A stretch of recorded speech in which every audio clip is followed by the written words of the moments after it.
Chickens in the garden. Yeah.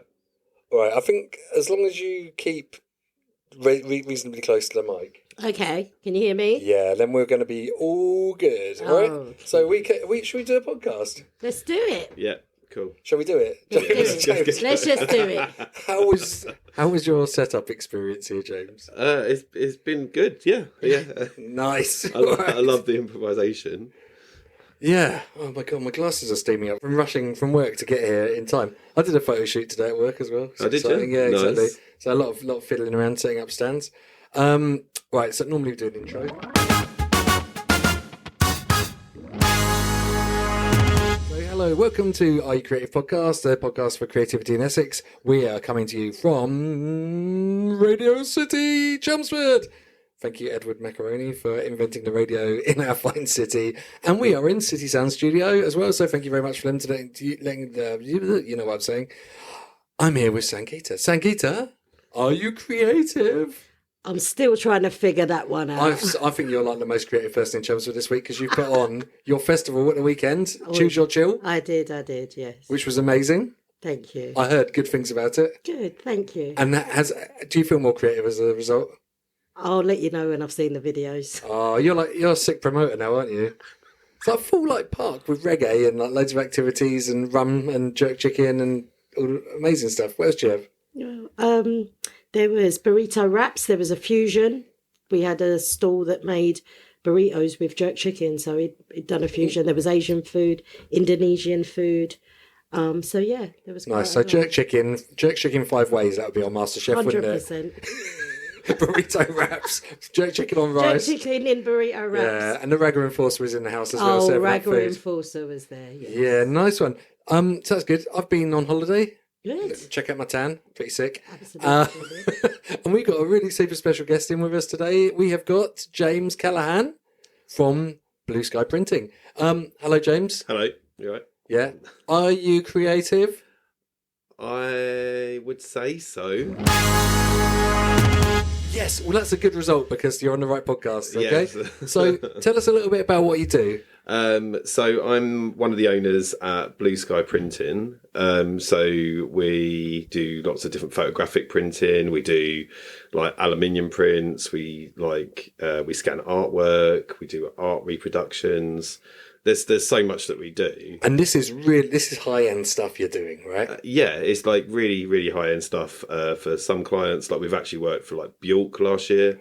So we actually done. Hang on, listeners. This is Bjork, the Icelandic pop star, who is mega famous. Yes, and also she really cares about her stuff, right? You could not do a bad picture of a Bjork because she is an auteur. Is she an auteur? Is that what they call them, auteur? I think so. Yeah, she cares. Yeah, it was for her vinyl company, so they wanted to put a limited edition print into every single limited edition box that I was doing for the LP, and they got in touch with us via email. To be honest, I thought it was spam. Because Bjork's BJÖRK. No, it didn't mention Bjork. It just said, "Can I have 3,500 fine art prints delivered to Poland?" Like within a week, basically within a week or like 10 days or something. And we've had spam emails like that before, and you're just like, I thought, do you know what? I better just quote on it.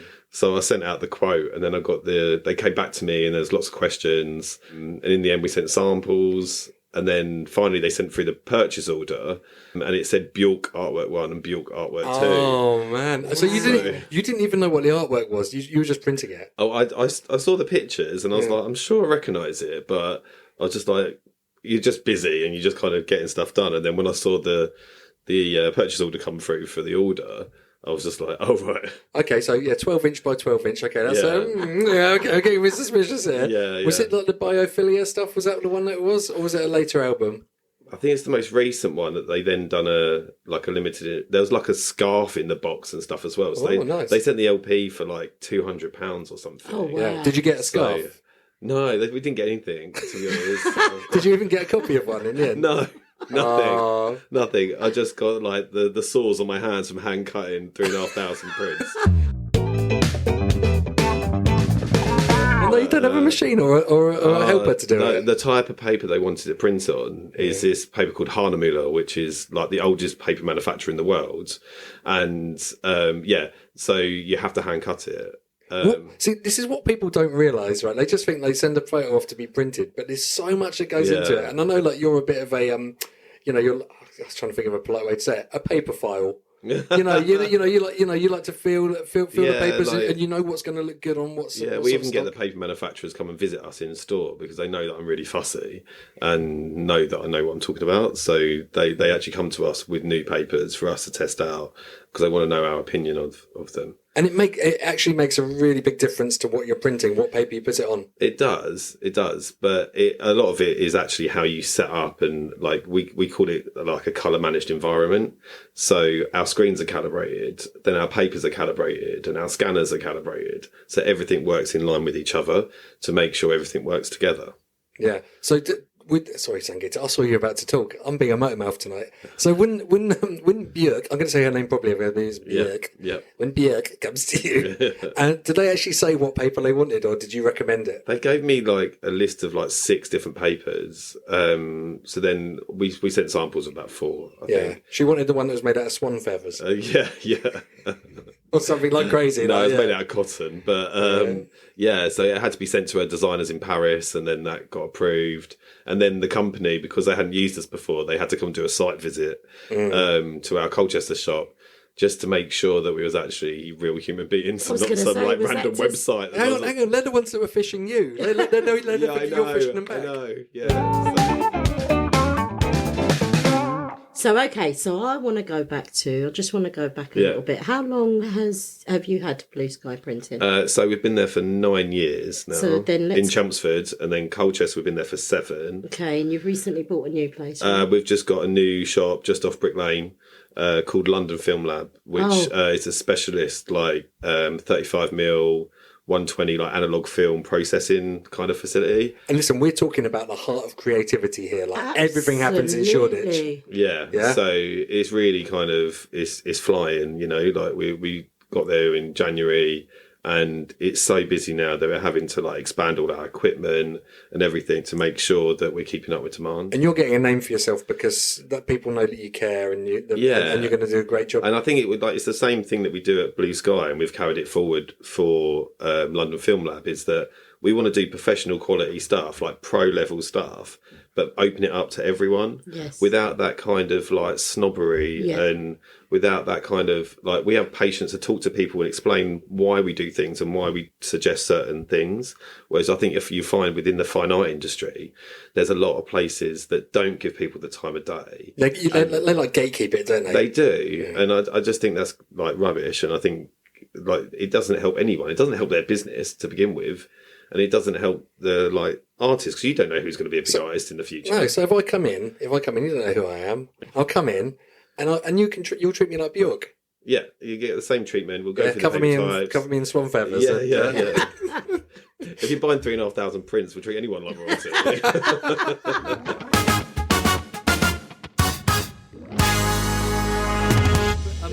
So Sangeeta, what you probably don't realise, because I work in the industry, is like taking the great photos only the start of your journey.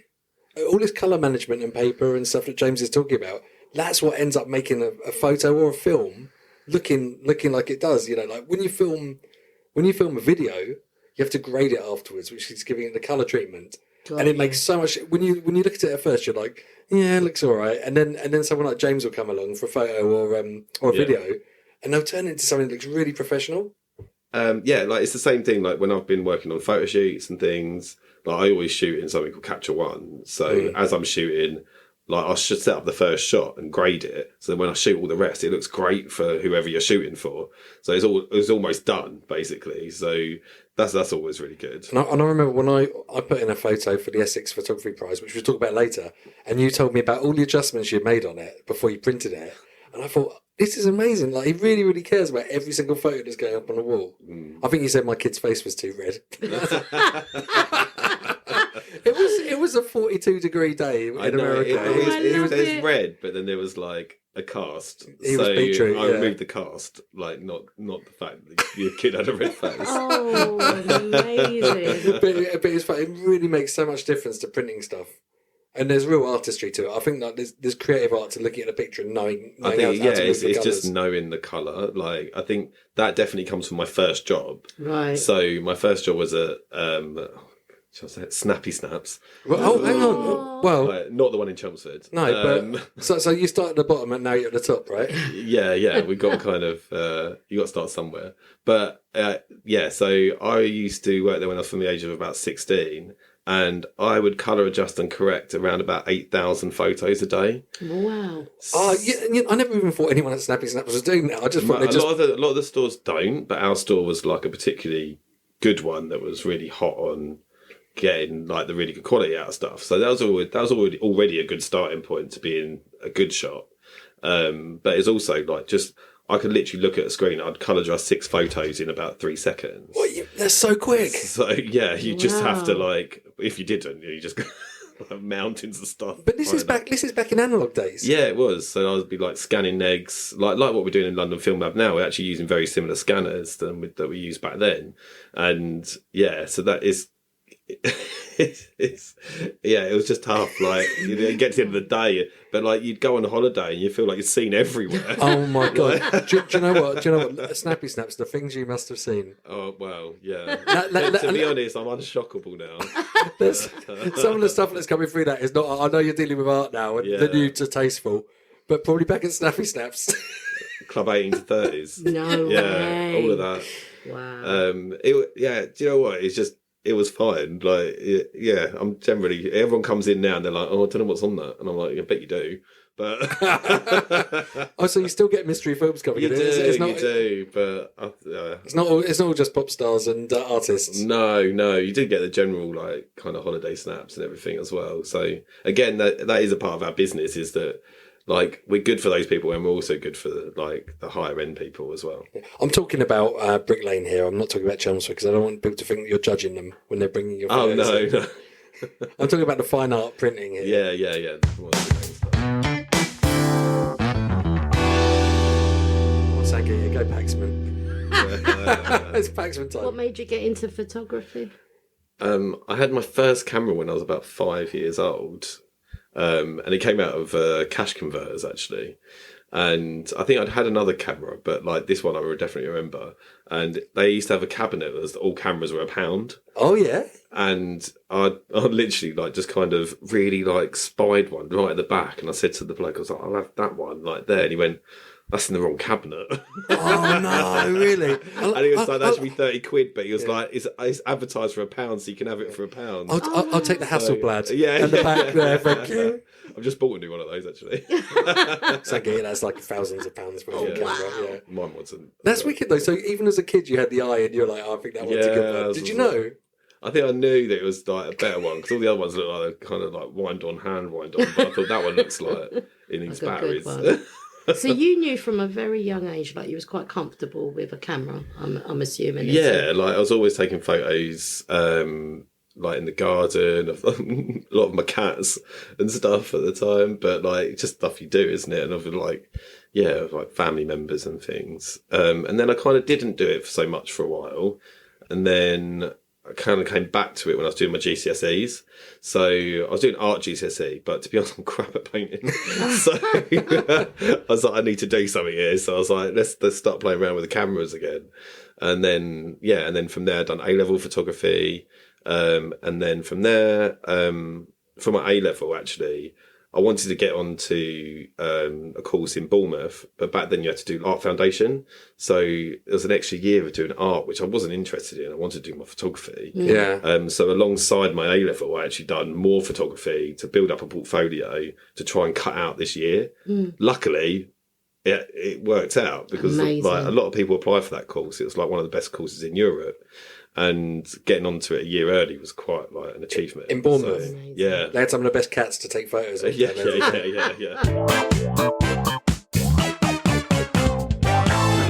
that's amazing. You wouldn't really think about Bournemouth as like being a creative hub. Yeah, the Arts University Bournemouth's one of the biggest creative universities in the country. Oh wow! And they had really specialist equipment and stuff there, so it was really good.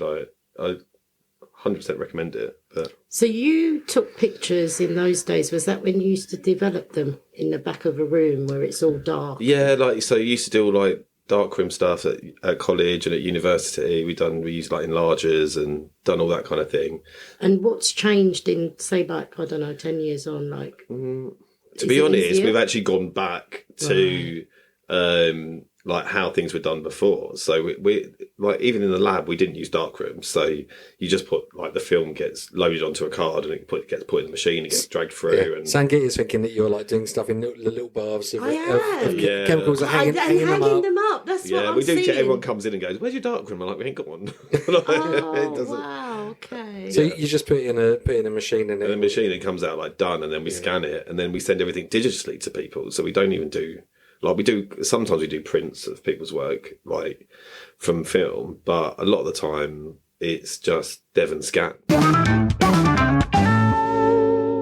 Do you ever get people coming in, bringing in a picture and going, make me look a little bit different? Or BlueSky, we do, yeah. You do? Some guy asked me to make him look younger.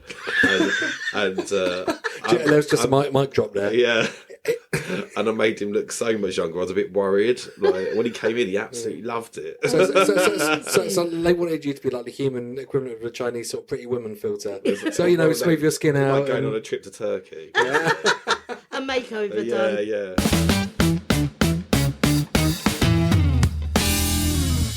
James, you run Essex Photography Prize. Yes, I do. So you've just had a call. What do you call it? Call for entries go out. The last couple of weeks? Just started. So just started in for this year, 2024. It'd be our 4th year. I think it's our 4th year now. Yeah. So what is the Essex for those of us that don't know?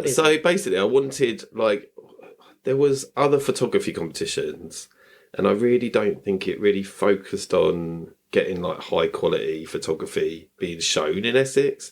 It was a lot of it was amateur, and we're completely open to amateurs. If people got great shots, any shot that tells a story has got a place, but we wanted more than just a sunset. We wanted more than just a picture of someone's dog or Hang on, I've seen a really good sunset in Essex Photography Prize with the birds in it, and I've seen a good one of a dog jumping. But the birds one has got something else about it, hasn't it? It's got the rainbow coloured parakeets that have that are highlighted by the sunset. It was beautiful. I was gutted that one didn't win. Actually, I know. It's my favourite one. So Sangeeta, the exhibition for this, honestly, it was so good. I did go and see it. Yeah, the quality of the prints, the entries were amazing. Yeah. And do you have to be from Essex to enter, do you? You have to be from Essex. The photo can be from anywhere in the world. A lot of the photos from the other competitions had to be of Essex, and you just got the same stuff over and over again. What would you get? The viaduct. The viaduct. The swans. Oh, the swans with the fountains. The river, the fountain. I mean, Central Park from Chelmsford is art directed by God, though, because the sun sets right behind the viaduct. It illuminates the fountains, the swans there. Yeah. Squirrels come out and start dancing. We'd always say, each year, we'd be like, oh, what's the best photo of the viaduct we got this year? You should have just put it as a category. You should have it best photo of the viaduct. So I just thought a stronger narrative for the competition was that Essex photographers go all over the world and take these amazing photos, and then we get to show them here. Yeah, the quality is incredible, and especially Stuart Clapp that won the portrait last year. Really touching. All his photography is amazing. Yeah, really touching story behind his photos as well. And you got the seal that was underwater. Yeah. That was the wildlife photographer that took that. It's amazing. Yeah, so she beat the parakeets in the rainbow, which that photo was so good. Catherine Holmes is the one that took the seal, and she's an incredible underwater photographer. She wins awards all over the world for her underwater photography. And there was a really good photographer there called Nick Hearn. I think he got in the final with the portraits. Did he? Yeah. With a photo of my kid, which was really nice. And do you know what? It's funny. Well, I entered that because I took it on my phone. And I thought, I want to see if a phone photo can stand up against other photos. And, luckily James made his amazing adjustments to it to make it look like a real photo. But I thought, what is a photo? It's like capturing the moment. Yeah. and that's really, really important. It's part of its composition, part of its, the artistry, but part of it's capturing that moment. And definitely, story. It always is. And like they always say that like the best camera you've got is the one you've got on you, because how else are you going to record it? Yeah. And that's the other thing with there's zero like snobbery about what kit you're using. We had ones taken on disposable cameras. Yeah. And they've all been in the finals and stuff. And it's really important that like there is that kind of validation of these different forms of photography, because again, I think some of the especially like the wildlife competitions, it's all about what camera body you've got, what lens you're shooting on. Oh, you have done infrared to bring out the feathers on the bird and stuff, and it's like, how's my kid going to compete with that with a photo of a cat? I think there is a little bit of that in our wildlife category where we are looking for like the most stunning pictures of things, but then also like the sunset with the birds, that could have been shot on any lens, that could have been shot on a phone. Do you know what the story behind that was amazing? This guy, I don't know what his real name is, his Instagram name is Joker Chan, and he takes photos in this park the whole time. And he was walking home, and he said, and he saw that he's like, I think the sunset's going to happen. He ran home, got his tripod, ran to the park. You say the best photos of one. And he said he took it, and I said to him, you photoshopped that, haven't you? And he said no, and he showed me all of camera roll, and he'd taken hundreds of photos just to get that one moment. Yeah. And it was just unbelievable. Green parakeets flying through a rainbow at sunset.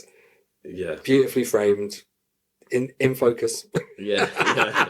Really important. But and I love that dedication. That he's a great sunset photographer as well. Yeah, definitely. But I was just like, I was going through my photos, and I was just like, that photo of my kid is just like that is banging. Like, it makes me laugh, and everyone that went in there gravitated it takes you somewhere. Do you know what I mean? It makes you like feel that moment, like the sunset did. Like, but then you see that moment with your kid, and he just looks a bit like fraught and a bit like in a shop. He's just like, need something. It's basically his no more photos face. Yeah. Which is brilliant, and he loved being in the exhibition as well. And it's just the diversity of people that have entered.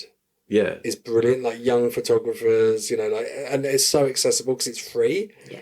And a lot of competitions you have to pay to get into, as an entry, which is, so you might have taken a photo, you put in. I could go through your phone and tell you what has artistic merit. Yeah. James could probably tell you better because he chooses them, but I don't. It's not just me. It's a whole panel I'm of just experts. liking the idea of making myself look 30 years younger. Oh, yeah. Go home and grab a picture. Test it out. I do that on our cover art already. Thanks.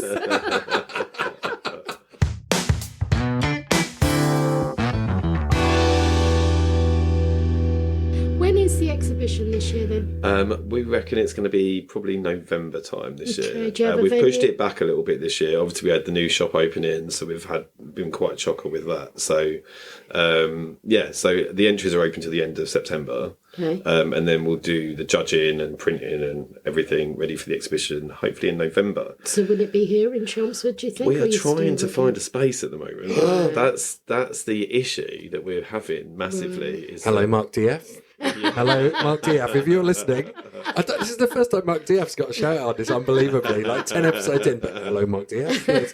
County Hawk, wink, wink.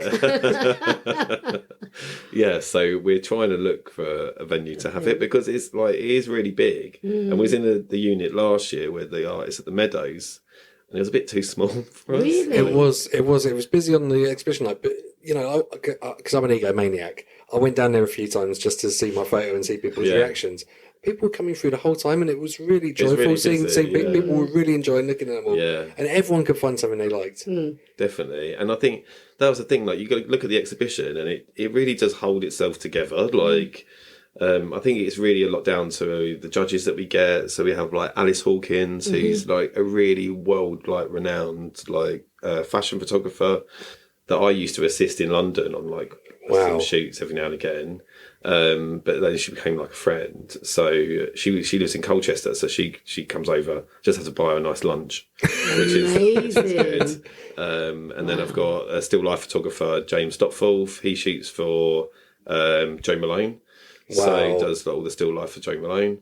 These are amazing judges. Yeah, and I've got Leonie, who she founded Noctis magazine, which is an East London fashion mag, and she's like a photographer in her own right as well. Wow. So now, James, I'm just going to float past you a photo that I was thinking about entering.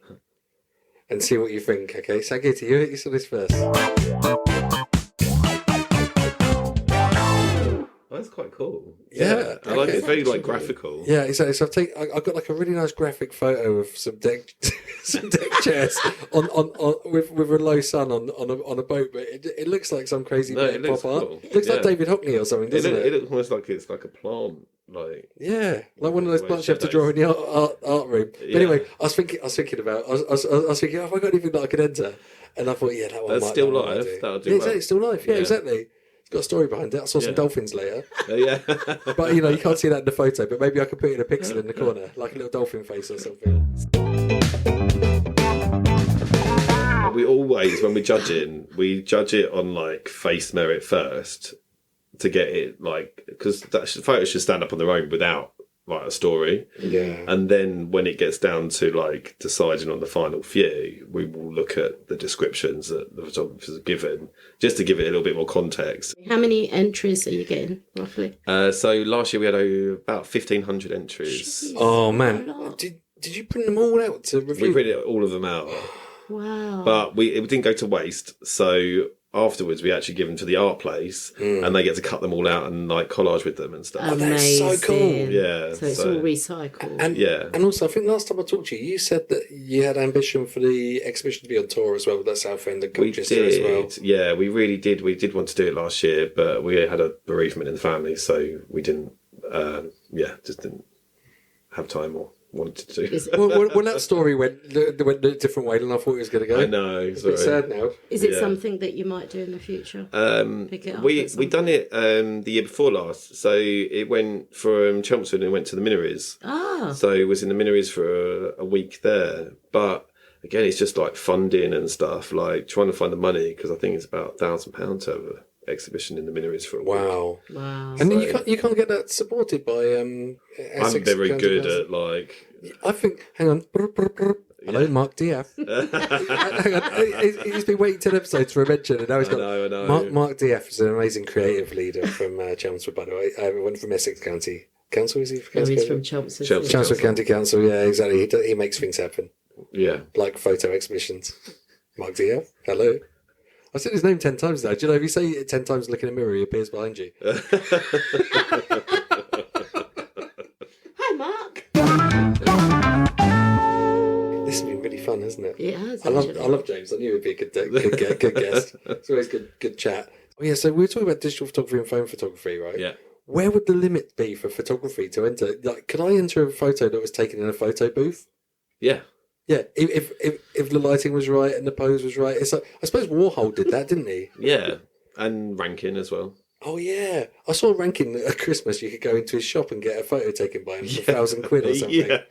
You know, I mean, I think it was actually him pressing the button. I feel like he's always on the con. I know. There's always something about him, isn't there? Oh, do you know what? It's so good though. You can imagine bougie families be like, "Oh, nice family photo." Oh yeah, it's a Rankin. Yeah. I think £1,000 not bad. It's not bad. If you're rich. Oh god, you could go to some studios and they'll charge you that. So. I used to do this. Actually, I used to do this when I lived in Stoke Newington. There was a Turkish photo studio near me, and they had the cheesiest photoshopping ever. You know when they put the kid's face in a cloud and stuff? Yeah. Oh my god, I used to love going to get photos there.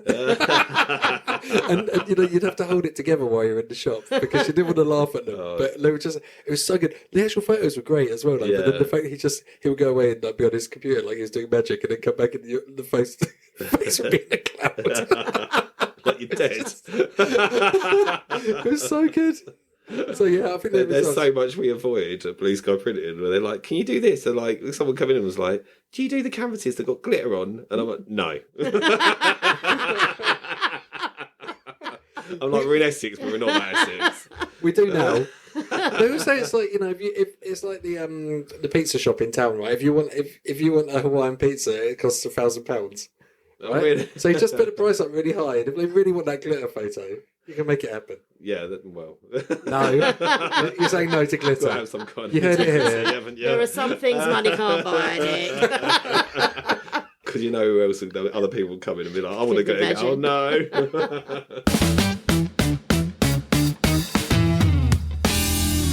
I was going to ask you about if you had any other famous people coming in now. You're on Brick Lane, like Bjork and stuff. Have you got any fashion photographers? So we've had the drummer from the band Jungle. Oh, yeah? So with all the backstage stuff, so we rescanned everything from like 5 years worth of stuff. So that was really good order, to be honest. Are they going to make a photo book or something? That is to be published. So cool. And now he's bringing us all his films from his recent stuff to process as well. So that's really cool. This is what you get when you live in Brick Lane, you know. You don't get these sort of people walking around in Chelmsford, do you? I mean, you might get like Jay from In-Betweeners or was it Square Pusher coming in with their photos? Yeah, we printed Cheryl Hole, the drag queen. Yes. So we print stuff for them and stuff. So that's good. That's our future guest. I really want on this. Oh, really? Yeah. Cheryl Hole. Yeah, she's great. The best name. Yeah. I think she just goes under Cheryl now. I think she's removed. She should have. Cheryl Hole's amazing. Yeah.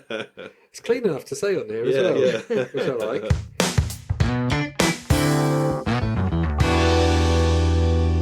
That's good. Well, we're going to wrap up. Yeah. James, thank you so much for coming on and seeing us. That's a great guest. Yeah, it's been fun. Sorry for the chaotic start.